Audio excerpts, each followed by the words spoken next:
இன்றைய கால சூழல், மனித வாழ்க்கை திசை மாறி போய்கொண்டிருக்கிற அல்லது ஏதோ ஒரு இலக்கை மறந்து வாழ்ந்து கொண்டிருக்கிற ஒரு சூழலில் வாழ்ந்து கொண்டிருக்கிறோம். குறிப்பாக அல்லாஹுவை ஏற்றுக்கொண்ட சமுதாயம், அல்லாஹுடைய தூதரை ஏற்றுக்கொண்ட சமுதாயம், இந்த உலக வாழ்க்கை நிரந்தரமற்றது என்பதை ஆழமாக நம்பி இருக்கிற சமுதாயம், இந்த உலக வாழ்க்கைக்கு பின்னால் மறுமை என்ற ஒன்று இருக்கிறது. அந்த மறுமைதான் வாழ்க்கைகளில் நிரந்தரமான வாழ்க்கை. அந்த வாழ்க்கைக்கான தயார்படுத்தல் தான் இந்த உலகத்தினுடைய வாழ்க்கை என்கிற தத்துவத்தை தெள்ளத் தெளிவாக புரிந்திருக்கிற ஒரு சமுதாயம், அந்த மறுமை என்கிற அந்த நம்பிக்கையை விட்டும் அந்த வாழ்க்கையை விட்டும் மறந்து போய் இந்த உலகத்தை மட்டுமே இலக்காகவும் லட்சியமாகவும் கொண்டு வாழுகிற ஒரு சூழல் அல்லது ஒரு காலநிலை உருவாகி கொண்டிருக்கிற நிலையிலே வாழ்ந்து கொண்டிருக்கிறோம். எந்த ஒரு செயற்பாடாக இருந்தாலும் சரி, இந்த உலகத்தில் வெற்றி கிடைக்க வேண்டும் என்கிற இலக்கு மட்டும்தான் எல்லோருடைய சிந்தனையிலும் இருக்கிறது. இந்த உலகத்தில் வாழ வேண்டும், உலகத்தில் லாபம் காண வேண்டும், உலகத்தில் கௌரவமாக இருக்க வேண்டும், இந்த வாழ்க்கையை சந்தோஷமாக கழிக்க வேண்டும், வாழ்க்கை வாழ்வதற்குத்தான், வாழ்க்கை அனுபவிப்பதற்குத்தான் என்கிற தத்துவங்களை எல்லாம் உள்ளத்திலே கொண்டு மறுமை என்ற ஒன்று ஏன் இருக்கிறது, எதற்காக இருக்கிறது, அந்த வாழ்க்கையினுடைய யதார்த்தம் என்ன, அதில் நாம் காண இருக்கிற பிரதிபலன்கள் என்ன என்கிற விஷயங்களுடைய எந்த ஒரு தாக்கமும் இல்லாத ஒரு வாழ்க்கையை நோக்கி நானும் நீங்களும் நகர்ந்து கொண்டிருக்கிறோம் என்ற உண்மையை உள்ளத்திலே கை வைத்து கேட்டு பார்த்தால் எல்லோரும் ஒப்புக்கொண்டாக வேண்டும். எந்த அளவுக்கு என்றால், எங்களுடைய வணக்க வழிபாடுகள் கூட, அல்லாஹுக்காக வேண்டி நாம் செய்கிற வணக்க வழிபாடுகள் கூட இந்த உலகத்தை இலக்காக கொண்ட வணக்கங்களாகவே மாறி இருக்கின்றன. நான் பிரார்த்தனை செய்தால் இந்த உலகத்தில் எனக்கு நிம்மதி கிடைக்க வேண்டும், இந்த உலகத்தினுடைய பிரச்சனைகள் தீர வேண்டும் என்கிற பிரார்த்தனைகளாக மட்டும்தான் என்னுடைய பிரார்த்தனைகள் இருக்கின்றன. நான் தொழுதால் என்னுடைய வாழ்க்கையில் இந்த உலகத்தில் சந்தோஷம் இருக்க வேண்டும், நிம்மதி இருக்க வேண்டும், தொழிலிலே சீரான ஒரு நிலை இருக்க வேண்டும். அப்படி இல்லை என்றால் நான் தொழமாட்டேன் என்கிற ஒரு வகையான மனோநிலை. நான் தர்மம் கொடுக்கிறேன், அந்த தர்மத்தின் ஊடாக எனக்கு இந்த உலகத்தில் 100 கிடைத்து விட வேண்டும் என்கிற எதிர்பார்ப்பு மட்டும்தான் இருக்கிறதே தவிர, இந்த உலகத்திற்கு பின்னால் நான் கொடுக்கிற இந்த தர்மத்தினூடாக எனக்கு மறுமையில் என்ன கிடைக்க போகிறது என்கிற எந்த ஒரு சிந்தனையும் இல்லாத மனோநிலையில் தான் அன்புக்குரிய சகோதர சகோதரிகளே எமது வாழ்க்கையை நாம் கழித்துக் கொண்டிருக்கிறோம். இந்த உண்மையை பேசிக் கொண்டிருக்கிற நானும் ஒப்புக்கொண்டாக வேண்டும், கேட்டுக்கொண்டிருக்கிற நீங்களும் ஒப்புக்கொண்டாக வேண்டும். அல்லாஹுடைய தூதர் ஸல்லல்லாஹு அலைஹி வஸல்லம் அவர்கள் ஒரு முன்னறிவிப்பு செய்கிறார்கள். ஒரு காலம் வரும், அந்த காலப்பகுதியில் எதிரிகள் எல்லாம் ஈமான் கொண்டிருக்கிற ஒரு சமுதாயத்தை அழிப்பதற்காக சாப்பாட்டு தட்டை நோக்கி அழைப்பதை போல அழைத்துக் கொண்டிருப்பார்கள். அந்த நேரத்தில் நாங்கள் குறைவானவர்களாக இருப்போமா யா ரசூலல்லாஹ்? இல்லை, நீங்கள் அதிகமானவர்களாகத்தான் இருப்பீர்கள். ஆனால் வெள்ளத்தில் அடிபட்டு போகிற சருகுகளாக நீங்கள் இருப்பீர்கள். உங்களுடைய உள்ளத்தில் வஹன் என்று சொல்கிற ஒரு நோய் குடிகொண்டிருக்கும் என்று நபி ஸல்லல்லாஹு அலைஹி வஸல்லம் அவர்கள் சொன்ன நேரத்தில் அல்லாஹ்வின் தூதரிடத்திலே சஹாபாக்கள் கேட்கிறார்கள், யா ரசூலல்லாஹ், வஹன் என்று சொன்னால் என்ன? வஹன் என்ற நோய் உள்ளத்தில் பீடித்திருக்கும் என்றால் என்ன என்று கேட்ட பொழுது ஹுப்புத் துன்யா வ கராஹியத்துல் மவுத் என்று சொன்னார்கள் அல்லாஹ்வுடைய தூதர் ஸல்லல்லாஹு அலைஹி வஸல்லம்.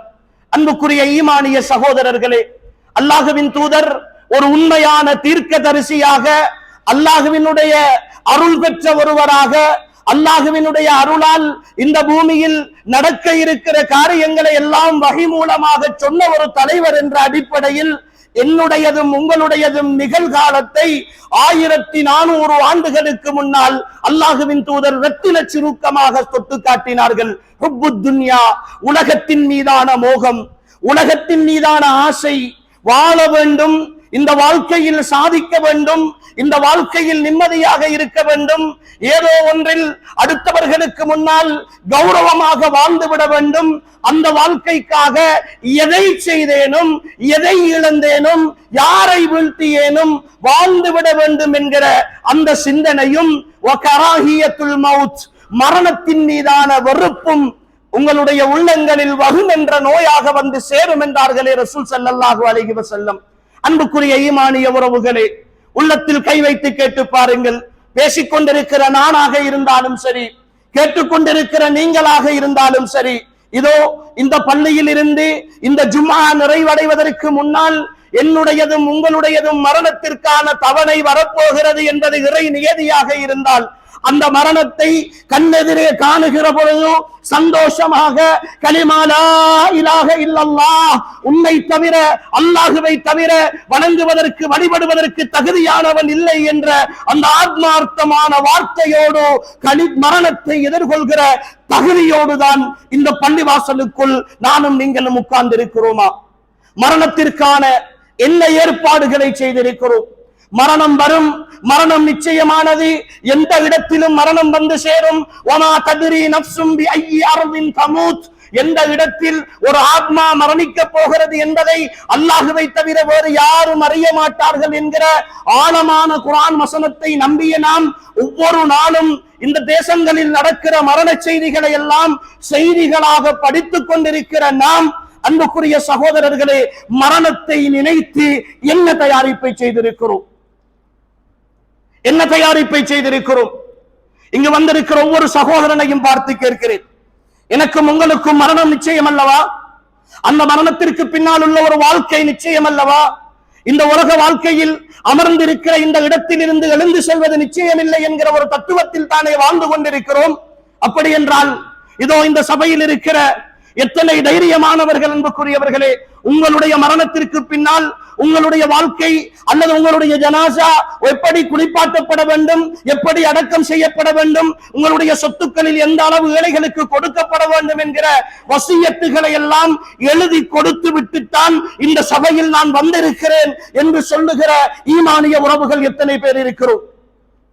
எனக்கு யார் கடன் தர வேண்டும், யாருக்கு நான் கடன் கொடுக்க வேண்டும், யார் எனக்கு எவ்வளவு கொடுக்கல் வாங்கல்கள் செய்திருக்கிறார்கள், என்னென்ன கொடுக்கல் வாங்கல்கள் அமானித பொருட்களின் இடத்தில் இருக்கின்றன, நான் யாரிடத்தில் அமானிதமாக எதை ஒப்படைத்திருக்கிறேன் என்கிற விஷயங்களை எல்லாம் என் மனைவியிடத்திலோ, என் கணவனிடத்திலோ, என் பிள்ளைகளிடத்திலோ, என் நெருக்கமான நண்பர்களிடத்திலோ அல்லது எனக்கு முக்கியமானவர்களிடத்திலோ நான் எழுதி அமானிதமாக கொடுத்து விட்டுத்தான் இந்த பள்ளிவாசலுக்குள் வந்து அமர்ந்திருக்கிறேன் என்று சொல்லுகிற ஈமானிய உறவுகள் எத்தனை பேர் சகோதரர்களே இந்த சபையில் இருப்போம்? ஏமாற்றிக் கொண்டிருக்கிறோம், பொய் சொல்லிக் கொண்டிருக்கிறோம், மரணம் நிச்சயம் என்று சொல்லிக் கொண்டிருக்கிறோம். மரணத்திற்கான எந்த தயாரிப்பும் கிடையாது. உலகத்தின் மீதான பேராசை, வாழுவோம் என்கிற நம்பிக்கை மட்டும்தான் இருக்கிறதே தவிர, என்னதான் 1000 நிகழ்வுகளை கண்ணெதிரே கண்டாலும், எத்தனை விமானங்கள் வெடித்து சிதறினாலும், அந்த விமானங்களின் போகிறவர்களுடைய உடல்கள் சல்லடையாக ஆக்கப்பட்டு துண்டு துண்டுகளாக சேகரிக்கப்படுகிற காட்சிகளை கண்ணெதிரே கண்டாலும் கூட என்னால் இன்னும் என்னுடைய மரணத்தை ஏற்றுக்கொள்வதற்கும் என்னுடைய மௌத்தை புரிந்து கொள்வதற்கும், நானும் மரணிக்க போகிறேனே, எனக்கும் ஒரு விசாரணை இருக்கிறதே, மரணம் இருக்கிறதே, அல்லாஹ்வுடைய சன்னிதானம் இருக்கிறதே, அந்த சன்னிதானத்தில் நான் இந்த உலகத்தில் கழித்த ஒவ்வொரு நொடிக்கும் பதில் சொல்லியாக வேண்டுமே என்கிற அந்த பயத்தை உள்ளத்தில் ஏற்றுக்கொள்வதற்கும், அன்புக்குரிய ஈமானிய சகோதரர்களே, இன்னும் அந்த உணர்வு வரவில்லை என்றால், அந்த சிந்தனை என் உள்ளத்தில் வரவில்லை என்றால், நான் முஃமின் என்பதற்கு என்ன அடையாளம்? அன்புக்குரியவர்களே, அல்லாஹ்வின் தூதர் ஸல்லல்லாஹு அலைஹி வஸல்லம் ஈமானை பற்றி பேசுகிற இடங்களில் எல்லாம் மன் கான யுமினு பில்லாஹி வல் யௌமில் ஆகிர், மன் கான யுமினு பில்லாஹி வல் யௌமில் ஆகிர், யார் அல்லாஹுவையும் மறுமை நாளையும் ஈமான் கொண்டிருக்கிறார்களோ அவர் பேசினால் நல்லதை பேசட்டும், இல்லை என்றால் மௌனமாக இருக்கட்டும், அவர் விருந்தாளிகளை கௌரவப்படுத்தட்டும், அவர் பக்கத்து வீட்டார்களோடு சேர்ந்து நடக்கட்டும், உறவினர்களோடு சேர்ந்து நடக்கட்டும் என்று அல்லாஹ்வுடைய நம்பிக்கையையும் மறுமையையும் சம்பந்தப்படுத்தி ரசூலுல்லாஹ் பேசினார்களே. என்ன காரணம்? ஏன் அல்லாஹ்வின் தூதர் அப்படி பேசினார்கள்? அன்புக்குரிய சகோதரர்களே, ஒரு முஃமினை பொறுத்தவரை இந்த உலக வாழ்க்கையை அப்படித்தான் அன்புக்குரியவர்களை அணுக வேண்டும். இன்று இருக்கிற சமகால பிரச்சனைகளாக இருந்தாலும் சரிதான், எதுவாக இருந்தாலும் சரிதான், ஒரு முஃமினை பொறுத்தவரை அவனுடைய பார்வை மறுமையை நோக்கி இருக்க வேண்டியது மிக கட்டாயம். அவனுடைய சிந்தனைகள் மறுமையை நோக்கி இருக்க வேண்டியது மிக கட்டாயம். அந்த மறுமையை நோக்கிய பார்வையும் சிந்தனையும் இல்லை என்றிருந்தால் இந்த உலகம் ஒரு முஃமினை பொறுத்தவரை மிக பாரமானதாக இருக்கும், மிக கஷ்டமானதாக இருக்கும். இந்த உலகத்தை எதிர்கொள்ளுதல். அல்லாஹ்வின் தூதர் ஸல்லல்லாஹு அலைஹி வஸல்லம் அவர்கள் சொன்னார்களே, யாருடைய முழு கவனமும் சிந்தனையும் இந்த உலகமாக இருக்கிறதோ அவர்களுடைய கண்ணுக்கு முன்னால் அல்லாஹ் இந்த உலகத்தை மிக பெரும் சோதனையாகவும் தேவையாகவும் ஆக்கி விடுவான் என்றார்களே ரசூலுல்லாஹ். இன்றைய ஒட்டுமொத்த முயற்சியும் அதை நோக்கித்தானே சென்று கொண்டிருக்கிறது, அதை நோக்கித்தானே பயணித்துக் கொண்டிருக்கிறோம். ஆனால் அல்லாஹ்வின் தூதர் ஸல்லல்லாஹு அலைஹி வஸல்லம் அவர்கள் இந்த பூமியில் மறுமை வரப்போகிறது என்பதற்கு முன்னால் என்னென்ன அடையாளங்களை எல்லாம் எங்களுக்கு சொன்னார்களோ அந்த அடையாளங்கள் எல்லாம் நடந்து கொண்டிருக்கிற, அந்த அடையாளங்கள் எல்லாம் பரவலாக போய்கொண்டிருக்கிற ஒரு காலகட்டத்தில் வாழ்ந்து கொண்டு கூட மறுமையை பற்றிய, மரணத்தை பற்றிய, என்னுடைய வாழ்க்கையின் முடிவை பற்றிய சிந்தனை இல்லாத ஒரு போக்குத்தான் என்னிடத்தில் இருக்கிறது என்றால், அன்புக்குரிய ஈமானிய சகோதரர்களே, நான் இன்னும் ஈமானை நோக்கி நகர வேண்டிய, அல்லாஹுவை பற்றியும் அல்லாஹுடைய தூதரை பற்றியும் இந்த மார்க்கத்தின் நம்பிக்கைகளை பற்றியும் நிறைய படிக்க வேண்டிய, பேச வேண்டிய தேவையோடு இருக்கிறோம். அன்புக்குரியவர்களே, நாம் எப்பொழுதும் உணர்வுகளுக்கு அடிமையான ஒரு சமுதாயமாகத்தான் இருக்கிறோம். என்னென்ன காலத்தில் என்னென்ன பிரச்சனைகள் வருகிறதோ அந்த பிரச்சனைகளை பற்றி அதிகமாக பேசிவிட்டு அந்த பிரச்சனைகள் முடிவடைந்ததற்கு பின்னால் இன்னும் ஒரு பிரச்சனை உருவாகிற பொழுது அதை நோக்கி நாம் நகர்ந்து போய் கடந்த பிரச்சனைகளை மறந்து விடுகிற ஒரு உணர்வோடு சம்பந்தப்பட்ட சமுதாயமாக இருக்கிறதே தவிர அதை அறிவுபூர்வமாக ஈமானிய கண்ணோட்டத்தில் அல்லாஹும் அல்லாஹுடைய தூதரும் அணுகச் சென்ற முறையில் அதை பார்க்கிற ஒரு சமுதாயமாக நாம் இல்லை என்பதை எல்லோரும் ஏற்றுக்கொண்டாக வேண்டும். படித்தவர்கள், பாமரர்கள், உத்தியோகங்களிலே இருப்பவர்கள், தலைமைத்துவங்களிலே இருப்பவர்கள் எல்லோரும் அந்த விஷயத்தை ஒப்புக்கொண்டாக வேண்டிய ஒரு கட்டத்தில் இருக்கிறோம். அன்புக்குரிய ஈமானிய சகோதரர்களே, நாம் வாழ்ந்து கொண்டிருக்கிற இந்த கால சூழல் மறுமைக்கான அடையாளங்கள் என்று அல்லாஹுவின் தூதர் ஸல்லல்லாஹு அலைஹி வஸல்லம் அவர்கள் அடையாளப்படுத்திய நிறைய அடையாளங்களை கண்ணெதிரே கண்டு கொண்டிருக்கிற ஒரு கால சூழலில் வாழ்ந்து கொண்டிருக்கிறோம்.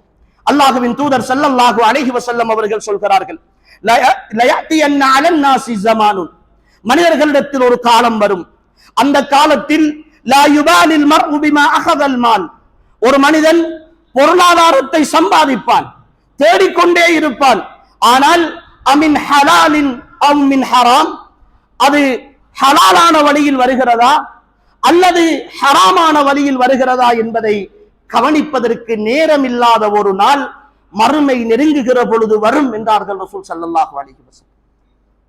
நாம் வெளியிலே போக தேவையில்லை.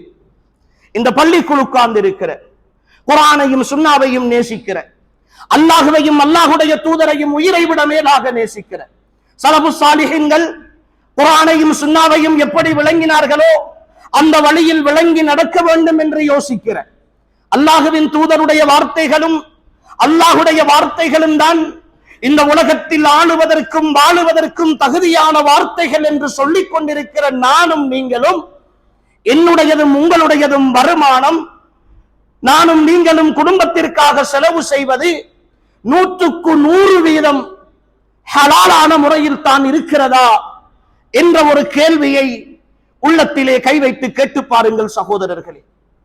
மறுமையின் அடையாளமாக நானும் நீங்களும் வாழ்ந்து கொண்டிருக்கிறோம். என்னுடைய பொருளாதாரம் வட்டி வங்கிகளோடு தொடர்பில்லாத பொருளாதாரமாக இல்லை. என்னுடைய வாகனங்கள் ஹராத்தோடு சம்பந்தப்படாமல் இல்லை. என் கொடுக்கல் வாங்கல்களில் நான் ஏமாற்றம் செய்கிறேன், பதுக்கல் வியாபாரம் செய்கிறேன். ஏதோ ஒரு கட்டத்தில் கொள்ளை லாபம் வேண்டும் என்பதற்காக நான் ஹராமான விஷயங்களை விற்பனை செய்வதற்கும் துணிந்து விடுகிறேன். என்னுடைய தொழிலாளிகளுக்கு சம்பளம் கொடுக்கிற விஷயத்தில் ஏமாற்றுகிறேன். என் முதலாளிக்கு அவர் தருகிற சம்பளத்துக்கு ஏற்ப வேலை செய்யாமல் நான் சதி செய்கிறேன். அரசாங்க உத்தியோகங்களிலே இருந்து கொண்டு நான் லஞ்சம் வாங்குகிறேன். எனக்கு தருகிற சம்பளத்திற்கு அமானிதமாக வேலை செய்யாமல் வேலை செய்ய வேண்டிய நேரங்களில் நான் வீட்டிலே இருக்கிறேன் அல்லது வேறு வேலைகளில் ஈடுபடுகிறேன். என் சொந்த தொழிலை பார்க்கிறேன்.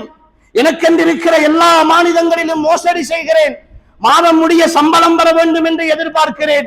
மாதம் இவ்வளவு வருமானம் வருகிறது என்று நான் சேமித்து வைத்துக் கொள்கிறேன்.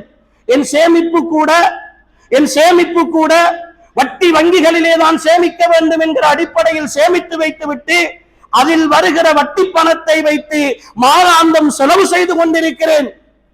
என் வாழ்க்கையில் காசு இருந்தால் சரி என்கிற ஒரே ஒரு மனோநிலை மட்டுமே இருக்கிறது. என் அன்புக்குரியவர்களே, அல்லாஹ்வுடைய நல்லடியார்களே, இந்த வார்த்தைகள், அல்லாஹ்வின் தூதருடைய இந்த வார்த்தை என் வாழ்க்கையில் மறுமையின் அடையாளமாக அமுல்படுத்தப்பட்டுக் கொண்டிருக்கிறது. ஆனால் இது பற்றியெல்லாம் அல்லாஹ் என்னிடத்தில் மறுமையில் கேள்வி கேட்பானே, இந்த சம்பாத்தியத்தை எப்படி சம்பாதித்தாய், எப்படி செலவு செய்தாய் என்கிற கேள்விக்கு அல்லாஹ்வுடைய சன்னிதானத்தில் கோடான கோடி மக்கள் வளைத்திருக்கிற பொழுது, உலகின் முதல் மனிதனிலிருந்து கடைசி மனிதன் வரைக்கும் இருக்கிற பொழுது, என்னை கௌரவமாக பார்த்தவர்கள், ஹாஜி என்று சொன்னவர்கள், தலைவன் என்று அழைத்தவர்கள், 4 பேர் வருகிற பொழுது சபையிலே எனக்கு மாலை போட்டு மரியாதை செய்தவர்கள் எல்லாம் என்னை புடைசூழ நிற்கிற ஒரு சபையில் நான் கேவலமாக சம்பாதித்தேன் என்று அல்லாஹ் மஹ்ஷருடைய வெளியில் யௌம துபுல ஸராயிர், குறைகள் எல்லாம் வெளிப்படுத்துகிற அந்த நாளில் என் குறைகள் எல்லாம் வெளிப்படுத்தப்படுமே, அந்த நேரம் நான் அல்லாஹ்வுடைய சன்னிதானத்தில் அல்லாஹ்வுக்கு முன்னால் என்ன பதில் சொல்லிவிடப் போகிறேன் என்கிற பயம் கொஞ்சம் கூட இல்லாமல் என் ஈமானிய உணர்வுள்ளவர்களே வாழ்ந்து கொண்டிருக்கிறோமே, சாப்பிட்டுக் கொண்டிருக்கிறோமே, வாகனங்கள் ஓடிக்கொண்டிருக்கிறோமே, ஆடைகள் அணிந்து கொண்டிருக்கிறோமே. ஏன் சகோதரர்களே இந்த விஷயத்தை என்னால் யோசிக்க முடியவில்லை? ஏன் என்னால் யோசிக்க முடியவில்லை? அல்லாஹ்வின் தூதர் ஸல்லல்லாஹு அலைஹி வஸல்லம் அவர்கள் சொல்கிறார்கள், ஒரு மனிதர் அல்லாஹ்வின் தூதரிடத்திலே வந்து கேட்கிறார், மறுமை நாள் எப்பொழுது ஏற்படும் என்று கேட்கிறார். அல்லாஹ்வின் தூதர் அவருடைய பேச்சை கொஞ்சம் கவனிக்காமல் விட்டு விடுகிறார்கள். சஹாபாக்கள் தங்களுக்குள்ளே பேசிக் கொள்கிறார்கள், ரசூலுல்லாஹ் இவர் கேட்டதை விரும்பவில்லை போலும். இன்னும் சிலர்கள் ரசூலுல்லாஹுக்கு இவர் கேட்டது விளங்கவில்லை என்று சொல்லி பேசிக் கொள்கிறார்கள். நபி அவர்கள் தன்னுடைய உரையை முடித்ததற்கு பின்னால் மறுமையை பற்றி கேட்ட மனிதர் எங்கே என்று கேட்கிறார்கள். இதோ இருக்கிறேன் யா ரசூலல்லாஹ் என்று அவர் சொல்லுகிறார். அப்பொழுது ரசூல் ஸல்லல்லாஹு அலைஹி வஸல்லம் அவர்கள் சொல்கிறார்கள், இதா துய்யாத்தில் அமானத்து ஃபந்தஸிரிஸ் ஸாஅ, அமானிதங்கள் மோசடி செய்யப்படுமானால் நீ மறுமை நாளை எதிர்பார்த்துக் கொள் என்கிறார்கள் ரசூல் ஸல்லல்லாஹு அலைஹி வஸல்லம். அல்லாஹ்வின் தூதரே, அமானிதம் மோசடி செய்யப்படுதல் என்றால் என்ன என்று கேட்கிறார். பொறுப்புகள், தலைமைத்துவங்கள் அதன் தகுதியற்றவர்களிடம் ஒப்படைக்கப்படுமாக இருந்தால், அதற்குரியவர்கள் இல்லாமல் தகுதியற்றவர்கள் தலைமைத்துவங்களை ஏற்றுக்கொள்கிற நாள் வருமாக இருந்தால் நீ மறுமையை எதிர்பார்த்துக் கொள் என்று நபி ஸல்லல்லாஹு அலைஹி வஸல்லம் அவர்கள் சொல்கிறார்கள். அன்புக்குரியவர்களே, இன்றைய கால சூழல் அரசியலாக இருக்கலாம், ஆன்மீகமாக இருக்கலாம், எந்த விடயமாக இருந்தாலும் சரி, அங்கு தலைமைத்துவத்திற்கான போட்டி என்பது மிக பெரும் சவாலாக மாறியிருக்கிறது, மிக பெரும் அடிமுடியாக மாறியிருக்கிறது, குடும்பங்களுக்கு இடையிலான பிளவுகளாக மாறியிருக்கிறது. சில பள்ளி வாசல்களில் நிர்வாக தெரிவுக்கு போலீஸ் பாதுகாப்போடு வந்துதான் நிர்வாகம் தெரிவு செய்ய வேண்டும் என்கிற ஒரு அவலட்சணமான சூழலுக்கு ஈமானிய சமுதாயம் தள்ளப்பட்டிருக்கிறது. அங்கு யார் தெரிவு செய்யப்படுகிறார் என்றால், அந்த ஏரியாவின் ஒரு சண்டியனாக, அந்த ஊரிலே ஒரு பணக்காரனாக, அல்லது வட்டி தொழில் செய்பவராக, கொடுக்கல் வாங்கல்களில் ஏமாற்றுபவராக, அவருடைய கடையிலேதான் அந்த ஊரினுடைய வங்கி வட்டி தொழில் நடந்து கொண்டிருக்கிறது. அவர் பள்ளியினுடைய தலைவராக நியமிக்கப்படுகிற அவமானமான, அவலட்சணமான, கேவலமான தலைமைத்துவங்கள் எல்லாம் இந்த காலத்தில் உருவாகி கொண்டிருக்கிற பொழுது, என் பள்ளி வாசல்களில், அல்லாஹ்வுடைய இல்லங்களில் மறுமையின் அடையாளங்கள் உற்பத்தியாகி கொண்டிருக்கிற சூழலில் இன்னும் நான் மறுமையை மறந்து கேள்வி கேட்பதற்கு தகுதியற்றவனாக அல்லாஹ்வுடைய சன்னிதானத்தில் இவற்றையெல்லாம் பார்த்து கொண்டிருந்த மிக பெரும் குற்றவாளியாக போய் நிற்க வேண்டுமே என்கிற ஒரு பயம் கூட இல்லாமல் என் வாழ்க்கையை கடத்தி கொண்டிருக்கிறேனே, எனக்கும் மறுமைக்கும் என்ன சம்பந்தம்? எனக்கும் மறுமைக்கும் என்ன சம்பந்தம்? அன்புக்குரியவர்களே, தெளிவாக புரிந்து கொள்ளுங்கள். ஜனநாயக அரசியலில் இந்த நாட்டிலே நாம் இருக்கிறோம். இங்கு யாரும் யாருக்கும் வாக்களிக்கலாம், யாரும் யாரையும் தெரிவு செய்யலாம். ஆனால் இந்த சமூக பொறுப்பு என்பது, அமானிதம் என்பது உரியவர்களிடத்தில் ஒப்படைக்கப்படாமல் இருப்பதற்கு என் வாக்குகளாலோ, என் வார்த்தைகளாலோ, என் ஆதரவுகளாலோ நான் ஒரு காரணமாக இருந்தால் நாளை மறுமையில் அல்லாஹ் என்னையும் விசாரிக்காமல் விட மாட்டான் என்பதை தான் வெட்டினாலும் இந்த கட்சிதான் என்று சொல்லி நியாயங்கள் பார்க்காமல் பரம்பரைக்காக நான் ஒரு கட்சிக்கு ஆதரவு கொடுக்கிறேன் அல்லது ஒரு சின்னத்துக்கு ஆதரவு கொடுக்கிறேன், ஒரு தனிநபருக்கு ஆதரவு கொடுக்கிறேன் என்கிற ஒவ்வொரு ஈமானிய சகோதரனும் எதிர்வரும் காலங்களில் தெளிவாக புரிந்து கொள்ளுங்கள். நீங்கள் ஒவ்வொருவரும் அல்லாஹ்விடத்தில் இதற்கு பதில் சொல்லியாக வேண்டும். பொறுப்புக்கு வந்ததற்கு பின்னால் அமானிதமாக ஒப்படைக்கப்படுகிற வீதி போடுவதற்கும் அரச கட்டடங்கள் கட்டுவதற்கும் ஏனைய விஷயங்களுக்கும் கொன்றைக்காக கொடுக்கப்படுகிற காசுகளை கொள்ளையடித்து அதிலே சுகபோக வாழ்க்கை வாழுகிற ஒவ்வொரு அரசியல்வாதியையும் உருவாக்கி விடுகிற ஒவ்வொரு தனிநபரும் அல்லாஹ்விடத்தில் பதில் சொல்லியாக வேண்டும். இந்த அமானித மோசடிக்கு காரணமாக இருந்த ஒவ்வொருவரும் அல்லாஹ்விடத்தில் பதில் சொல்லியாக வேண்டும். இது சாதாரணமான விஷயம் அல்ல. யாரோ ஒருத்தர் லஞ்சம் வாங்கி கொண்டு போனார், யாரோ ஒரு அதிகாரி ஊழல் செய்து கொண்டு போனான், யாரோ ஒரு அரசியல்வாதி கொள்ளையடித்துக் கொண்டு போனான் என்று வரும் பத்திரிகைகளில் செய்திகளாக வாசித்து விட்டு இப்படி செய்து விட்டானே என்று குமரிக் கொண்டிருக்கிற என் ஈமானிய சகோதரர்கள் புரிந்து கொள்ளுங்கள். அப்படியானவர்களை நீங்கள் உருவாக்குவதற்கு ஏதோ ஒரு வகையில் காரணமாக இருந்தால் அல்லாஹ்வுடைய சன்னிதானம் ஒன்றிருக்கிறது, அல்லாஹ்வுடைய சன்னிதானம் ஒன்றிருக்கிறது. அதில் நீங்கள் எல்லோரும் அல்லாஹ்விடத்தில் பதில் சொல்லியாக வேண்டும். இந்த நிலை அன்புக்குரிய சகோதரர்களே இன்றைய கால சூழலில் மறுமையினுடைய அடையாளங்கள் நெருங்கி விட்டதற்கான மிக தெளிவான சான்றுகளாக இருக்கின்றன. பள்ளி நிர்வாகம் தொடங்கி அரசியல் வரைக்கும் இன்று ஊழல்களும் அடாவடித்தனங்களும் தான் மிச்சம் இருக்கின்றன. ஏன் ஒரு பள்ளியின் நிர்வாகத்திற்கு தெரிவு செய்வதற்கு, அல்லாஹ்வுடைய மாளிகையின் பொறுப்பை தெரிவு செய்வதற்கு போலீஸ் காவல் போட வேண்டும்? ஏன் போலீசிலே போய் கை கட்டி நிற்க வேண்டும்? இதுதான் இந்த மார்க்கம் கற்றுத்தந்த ஒழுக்கமா? அல்லாஹ்வுடைய மாளிகையை நிர்வகிப்பதற்கு, அந்த நிர்வாக பொறுப்பெடுப்பதற்கு அடிபிடிப்பட்டு வருபவர்கள் தான் இந்த சமுதாயத்தில் அல்லாஹ்வுடைய தீனை நிலைநாட்டுவார்களா? அல்லாஹ்வுடைய தீனை நிலைநாட்டுவார்களா? إنما يعمر مساجد الله من آمن بالله واليوم الآخر وأقام الصلاة وآتى الزكاة ولم يخش إلا الله. இந்த மாளிகையின் சொந்தக்காரன், அல்லாஹ்வுடைய இல்லங்களின் சொந்தக்காரனாகிய அல்லாஹ் அவனுடைய மாளிகையை இல்லத்தை நிர்வகிப்பவர்கள் எப்படி இருக்க வேண்டும் என்று அவன் நிபந்தனை இடுகிறான். இன்னமா யாமுரு மசாஜித் அல்லாஹ், அல்லாஹ்வுடைய மாளிகைகளை நிர்வகிப்பவர்கள் அல்லாஹ்வை நம்பியவர்களாக, மறுமையை நம்பியவர்களாக, தொழுகையை நிலைநாட்டக்கூடியவர்களாக, ஜகாத்து கொடுக்கக்கூடியவர்களாக, அல்லாஹ்வை தவிர யாருக்கும் பயப்படாதவர்களாக, அல்லாஹ்வுடைய தீனை நிலைநாட்டுகிற விஷயத்தில் உறுதியானவர்களாக இருக்க வேண்டும் என்று அவன் கட்டளையிடுகிறான். யாரோ ஒரு ஹாஜியார் காசு செலவழிப்பார், பள்ளிக்கு ஏசி பூட்டுவார், பள்ளியை அவர் பராமரிப்பார், முஅத்தினுக்கு சம்பளம் கொடுப்பார், இமாமுடைய சம்பளத்தை பொறுப்பேற்பார் என்கிற சில்லறை காரணங்களுக்காக அல்லாஹ்வுடைய மாளிகையை அடுத்தவர்களுக்கு பொறுப்பு கொடுக்கிற அளவுக்கு ஈமான் பலகீனப்பட்டு போன, மறுமையின் அடையாளத்தை பள்ளிவாசல்களில் இருந்து உருவாக்குகிற சமுதாயமாக நாம் என்று மாறிப்போனோமோ அன்புக்குரியவர்களே, அன்றிலிருந்து இந்த வாழ்க்கையினுடைய நிம்மதியை இழந்திருக்கிறோம் சகோதரர்கள். இந்த வாழ்க்கையினுடைய நிம்மதியை இழந்திருக்கிறோம். அல்லாஹ்வின் தூதர் ஸல்லல்லாஹு அலைஹி வஸல்லம் அவர்கள் சொல்கிறார்கள், மறுமை நெருங்குகிற பொழுது ஒரு காலம் வரும், மோசமான சில காலங்கள் உருவாகும். அந்த காலத்திலே ஒரு பொய் சொல்பவன் உண்மைப்படுத்தப்படுவான், உண்மையாளன் பொய்ப்படுத்தப்படுவான், நம்பிக்கை உள்ளவன் கெட்டவனாக சித்தரிக்கப்படுவான், மோசடி செய்பவன் நம்பிக்கையாளனாக கருதப்படுவான். அப்படி ஒரு காலம், மோசமான ஒரு காலம் மறுமை நெருங்குகிற பொழுது உருவாகும் என்றார்கள் ரசூல் ஸல்லல்லாஹு அலைஹி வஸல்லம். இன்று உண்மை பெருமானமற்றதாக மாறி போயிருக்கிறது.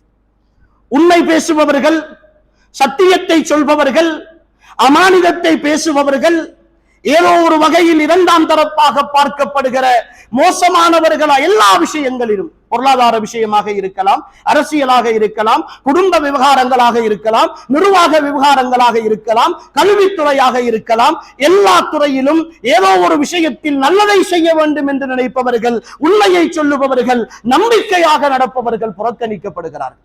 அவன் நம்பிக்கையாளனாக இருந்தால், அவன் நேர்மையாக நடக்க துவங்கினால் சிலருக்கு தொழில் செய்ய முடியாது, சிலருக்கு அவர்களுடைய வாழ்க்கையை கொண்டு போக முடியாது, சிலருக்கு சில பிரச்சனைகளை எதிர்கொள்ள முடியாது.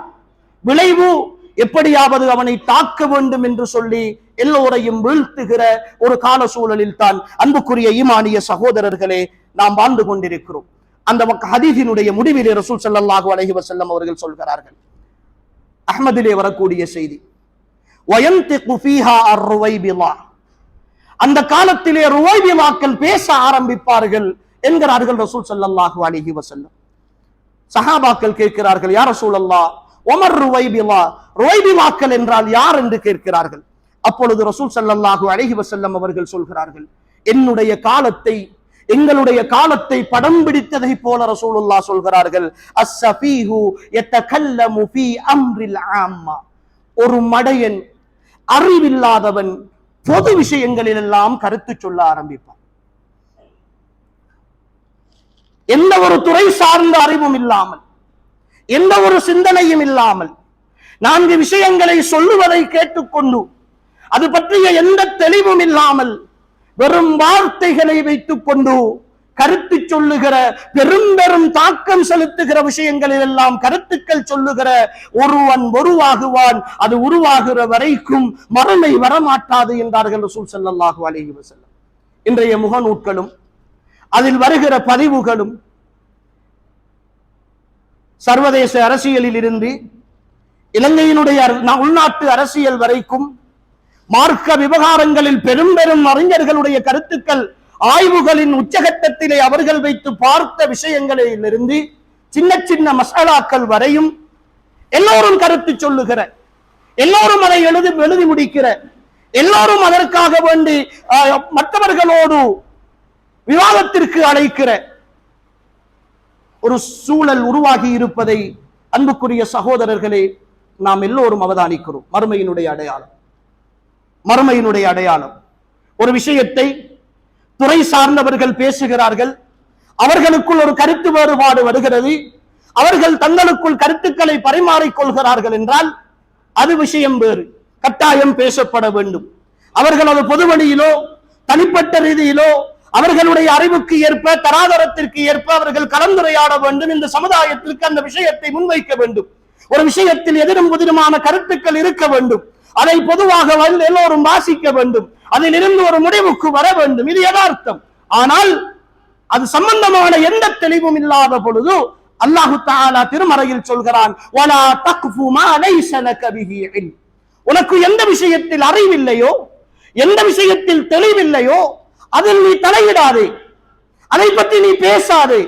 இன்ன ஸம்அ வல் பஸர வல் ஃபுஆத குல்லு உலாயிக கான அன்ஹு மஸ்ஊலா, உன்னுடைய பார்வை, உன்னுடைய கேள்வி, உன்னுடைய இதயம் எல்லாமே மறுமையில் விசாரிக்கப்படும் என்று அல்லாஹ் சொல்லுகிறான். அன்புக்குரியவர்களே, இந்த உலகத்தின் காரியங்களை எல்லாம் மறுமையோடு இணைப்பதுதான் இஸ்லாத்தினுடைய அழகு, மறுமையோடு இணைப்பதுதான் இஸ்லாத்தினுடைய அழகு.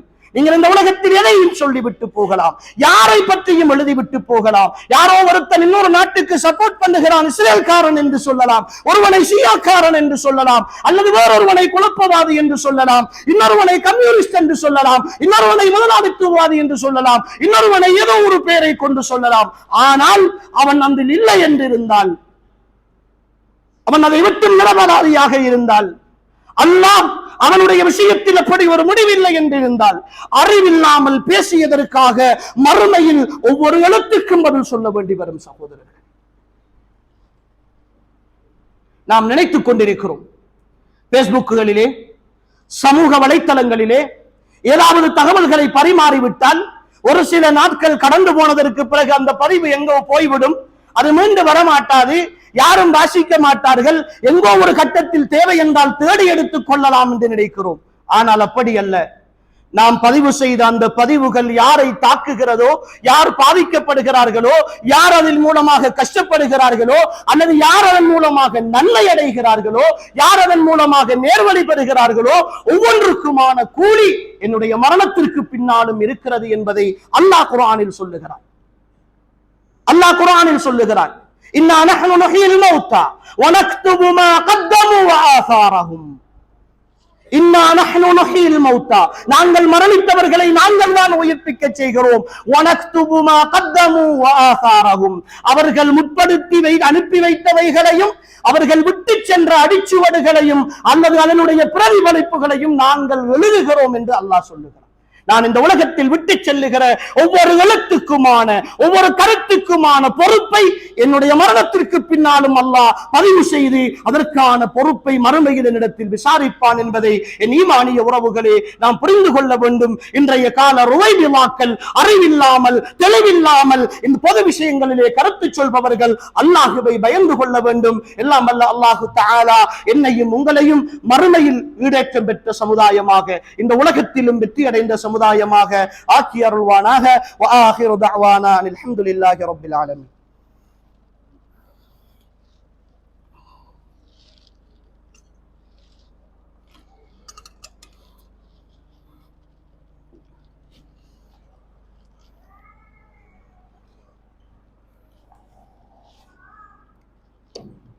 الحمد لله وحده والصلاة والسلام على من لا نبي بعده وعلى آله وأصحابه الذين اصطفى أما بعد.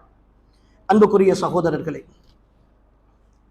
இன்றைய கால சூழலில் மிக அதிகமாக பேசப்படுகிற ஒரு விஷயம்தான் ஈரான் இஸ்ரேலோடு சம்பந்தப்பட்ட ஒரு யுத்தம்.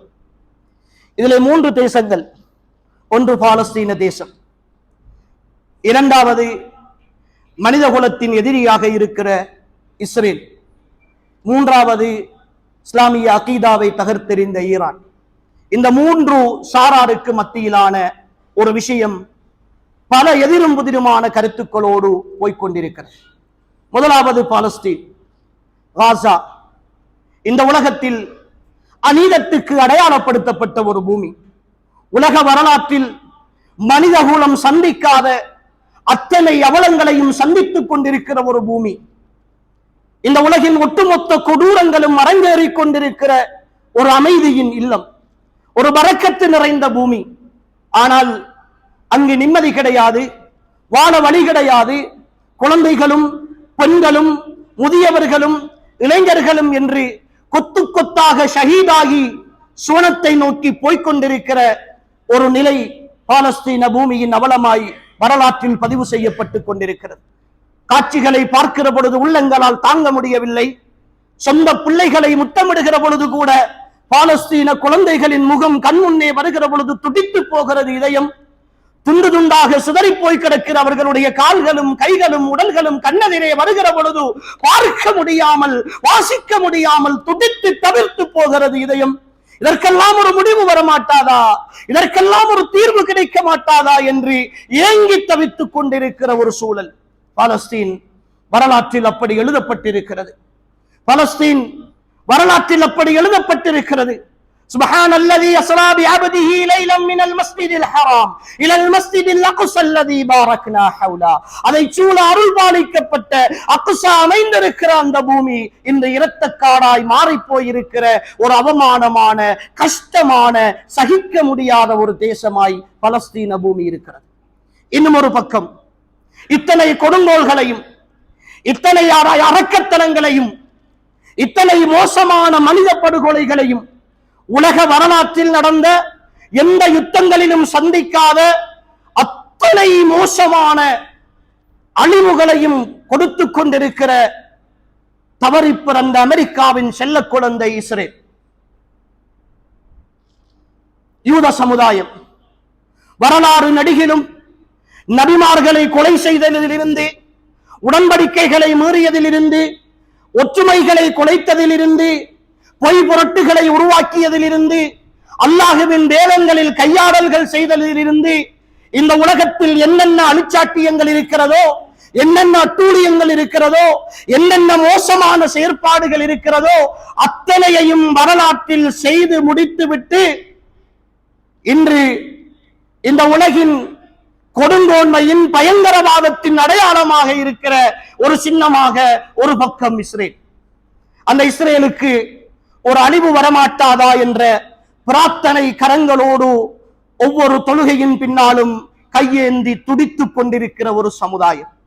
இந்த சூழலில் தான் ஈரான் என்கிற ஒரு தேசம், அந்த தேசத்தின் மீது மேற்கொள்ளப்பட்ட ஒரு தாக்குதல், அதற்கு பதிலடியாக இஸ்ரேலை நோக்கி ஈரானுடைய ஏவுகணைகளும் ஈரானுடைய அணு ஆயுதங்களும் பிரயோகிக்கப்பட்டுக் கொண்டிருக்கிற இந்த கால சூழலில் இதை எப்படி அணுகுவது, இதை எப்படி பார்ப்பது என்கிற இந்த நடுநிலை அடிப்படை தவறிப்போன பல குழுமங்கள் சமூக வலைத்தளங்களிலே உருவாகி போராடி கொண்டிருக்கின்றன.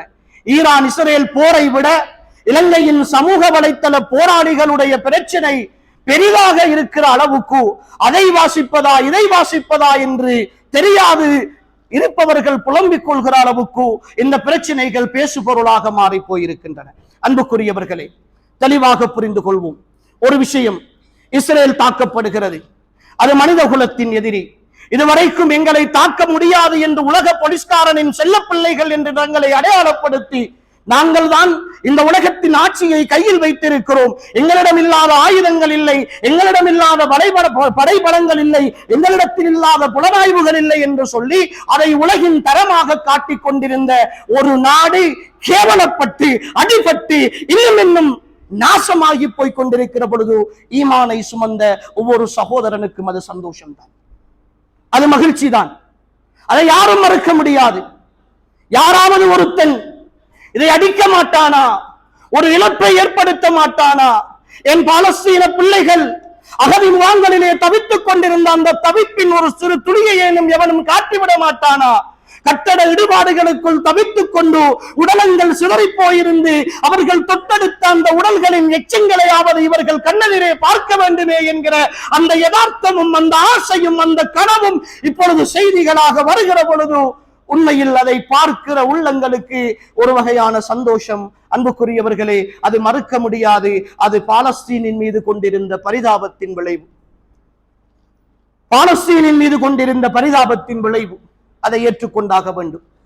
ஆனால் இன்னும் ஒரு பக்கம், இந்த விளைவை ஏற்படுத்துகிற தேசம் உலக வரலாற்றில் ஈமானிய சமுதாயத்தின் மிக பெரும் கொடுங்கோன்மையை விளைவித்த ஒரு தேசம் என்பதையும் மறந்துவிடக் கூடாது. ஷியாக்கள் உலக முஸ்லிம்களில் அல்லாஹுவின் தூதருடைய காலத்திற்கு பின்னால் வந்த உஸ்மான் ரலியல்லாஹு அன்ஹு அவருடைய ஆட்சி காலம் தொடங்கி அப்துல்லாஹ் இப்னு சபாயினுடைய உருவாக்கத்தில் இருந்து அஹ்லு சுன்னாக்களுடைய ஆட்சியில் எல்லா நிலைகளிலும் குழப்பங்களை உருவாக்கி, யுத்தங்களை உருவாக்கி, பிரச்சனைகளை உருவாக்கி வரலாற்றில் மிக பெரும் கொடுங்கோன்மை செய்தவர்கள் கராமித்தாக்கள் ஷியாக்களுடைய ஒரு பிரிவு. ஹஜருல் அஸ்வத் என்று சொல்கிற காபத்துல்லாஹின் சுவனத்து கல்லை திருடி கொண்டு போய் 20 ஆண்டுகளுக்கு மேலாக தங்களுடைய தேசத்தில் வைத்திருந்தவர்கள். அந்த கல்லை துண்டு துண்டாக உடைத்து கடலிலே வீசியவர்கள். ஹஜ்ஜுக்கு வந்த பலரை கொலை செய்து ஜம்சம் நீரூற்றிலே போட்டவர்கள். இப்படி அவர்கள் செய்த துரோகங்களும் ஷியாக்களுடைய விஷயங்களும் ஒரு பக்கம் இருந்தாலும் இன்று அவர்கள் செய்கிற ஒரு செயலின் காரணமாக என் ஈமானிய சமூகம் ஒட்டுமொத்தமாக அப்படியே மாறிவிட முடியாது. நாம் அகீதாவோடு ஈமானோடு இந்த மார்க்கத்தோடு பின்னி பிணைந்தவர்கள். நான் பேசுகிற ஒவ்வொரு வார்த்தையும் அல்லாஹ்விடத்தில் பதிவு செய்யப்படும் என்று நான் புரிந்து கொள்ள வேண்டும்.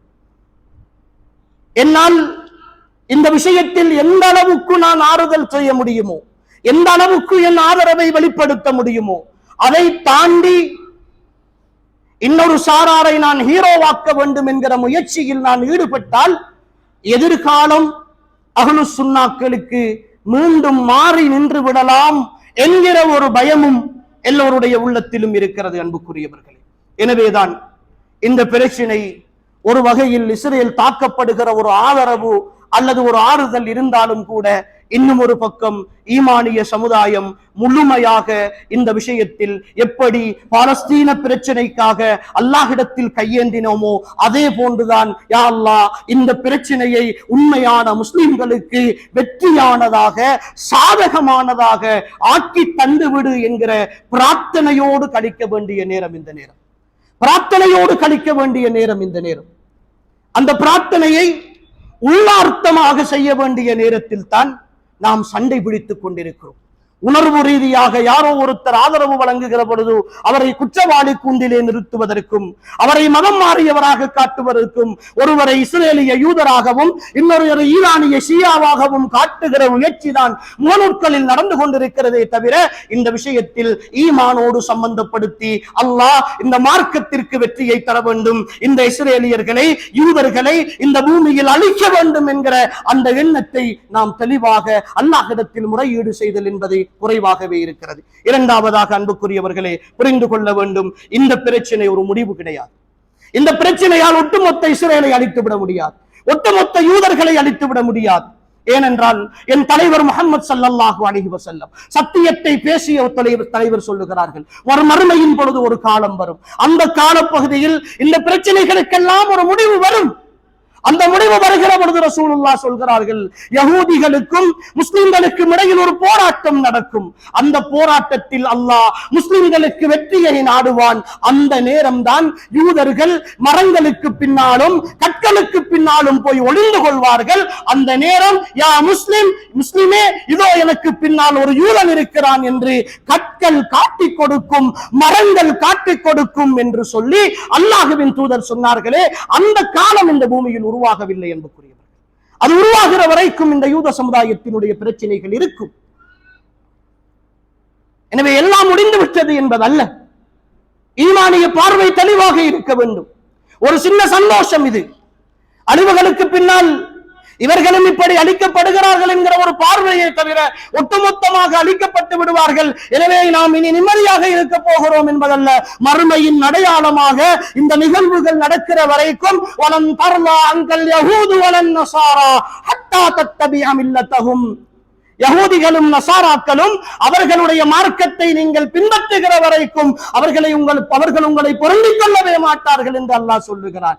அவர்கள் இருந்து கொண்டே இருப்பார்கள், பிரச்சனைகளை வளர்த்துக் கொண்டே இருப்பார்கள். ஆனால் தெளிவாக புரிந்து கொள்ளுங்கள் ஈமானிய உறவுகளே, இறுதி வெற்றி அல்லாஹ்வையும் மறுமையையும் நம்பிய அஹ்லு சுன்னாக்களாகிய இந்த சமுதாயத்திற்கு தான் கடைசி வெற்றி கிடைக்கப் போகிறது என்பதை என் ஈமானிய சமுதாயம் புரிந்து கொள்ள வேண்டும். எனவே இது பேசிக் கொண்டிருக்கிற எழுதிக் கொண்டிருக்கிற கருத்தாளர்களை மட்டும் செய்து கொண்டிருக்கிற விஷயங்கள் அல்ல.